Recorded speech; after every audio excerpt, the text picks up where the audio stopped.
Hi guys, thank you all for tuning into Big Mama Story Time. Story time! Please don't forget to like, subscribe, comment to my page. Here we go. Hi guys, thank you all for tuning into Big Mama Story Time on today. Today I will be reading to you guys a story out of this Christmas storybook collection. Alright guys, let's get into this. We are almost done. We have like 4 more stories out of this book. Let's go. Pinocchio, a meow Christmas. A meowy Christmas, actually.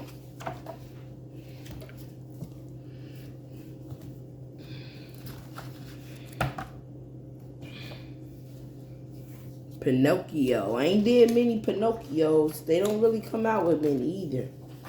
Alright, this is Pinocchio, a meowy Christmas. Look, Father, it's snowing, Pinocchio exclaimed. The little boy gazed out the window at the twinkling village, now covered in a blanket of snow. This was his first winter as a real boy. So far, he loved everything about it. I guess that means it's time we got ready for Christmas. Geppetto told Pinocchio. Figaro, the kitten, wove between them, purring. He was so excited about Christmas. The next day, Geppetto and Pinocchio went out and bought a Christmas tree. Then they started to decorate. Geppetto placed his Christmas trinkets around the workshop. Pinocchio hung bows and strands of garland on the walls. Soon the workshop was filled with holiday cheer. It's time for Christmas, Cleo, Pinocchio told the pretty goldfish, who leaped in excitement while Figaro pranced about the room playing with the decorations. That evening, Geppetto and Pinocchio hung stockings on the mantel. Figaro jumped at their feet. He wanted to help too, but he couldn't reach. Great job, Pinocchio, Geppetto said. As he stepped back to admire their handiwork, he nearly tripped over the active kitten. Figaro, be careful, Geppetto cautioned. Figaro hung his head. He had just been trying to help.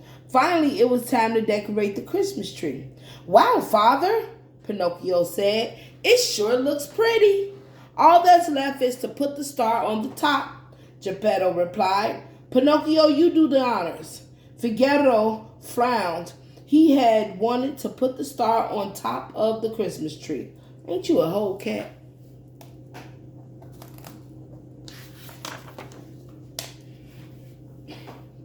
With the workshop decorated, Geppetto set about making Christmas Eve supper. He wanted to share all his favorite treats with his new son. Stuffing potatoes, cranberry sauce.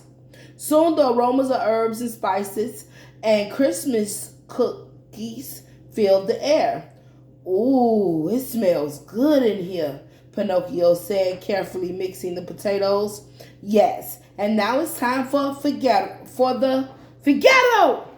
Geppetto scolded the kitten, who was about to take a bite of the Christmas goose. It is not time to eat just yet. He like, I'm hungry. Hurry up with it. Feeling hurt and left out, Figaro crept to the bedroom. He would spend Christmas where no one could find him, under Geppetto's bed. But as he trotted to his hiding place, he noticed something awful. Under the bed was a large pile of presents, and not one was for him. Just then the kitten heard Geppetto call, Figaro, Cleo, we'll be back soon. Be good and don't eat the food while we're gone. First, Geppetto hadn't gotten him any presents, and now he and Pinocchio were off to have a Christmas adventure without him. That was the last straw. If Figaro couldn't enjoy Christmas, he didn't want anyone else to either. All right, now, cat. When the door closed, Figaro clawed the wrapping paper on the presents to pieces. He sped around the workshop, batting at the decorations. He even leaped at the Christmas tree, knocking all of Pinocchio's carefully hung ornaments to the ground. Cleo gurgled at him to stop, but Figaro wouldn't listen. Just as Figaro was about to sink his teeth into the Christmas goose, he heard the sound of someone small clearing his throat. It was Jiminy Cricket. "Now listen here, Figaro," Jiminy said. "The blue fairy is none too pleased by your behavior, and who knows what Santa thinks. How would Geppetto and Pinocchio feel when they come back and see that see what a mess you've made? Is this what Christmas is all about?" Figaro looked down ashamed. He knew Jiminy was right. "Yeah, Jiminy, right. Luckily, it's not too late to make things right," Jiminy continued, "and I'm going to help you." Figaro licked Jiminy's face gratefully, and the two got to work repairing all the damage the kitten had done. They rewrapped the presents and spruced up the tree. They also redecorated the room. Figaro even added his own holiday decorations. Soon the place sparkled and twinkled brightly, looking as holly and jolly as a Christmas card.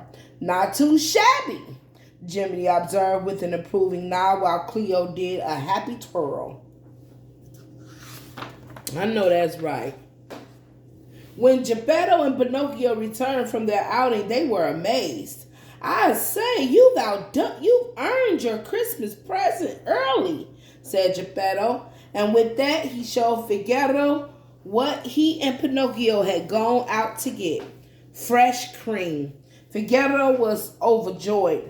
Pinocchio and Geppetto hadn't forgotten him at all. No, he didn't. He's just an impatient cat. Being all impatient. It's hard to turn these sometimes, y'all. Later that evening, as they all gathered around the table for their Christmas Eve supper, Figaro sighed happily. He had learned his lesson. Christmas wasn't about gifts or being the one to hang the decorations. It was about spending time with family, and there was nowhere else he'd rather be. I know that's right, Figaro, because that is exactly what Christmas is about. All right, guys, that is the end of Pinocchio. All right, guys, don't forget to like, share, subscribe to my page if you haven't done so already. Thank you, guys. Bye.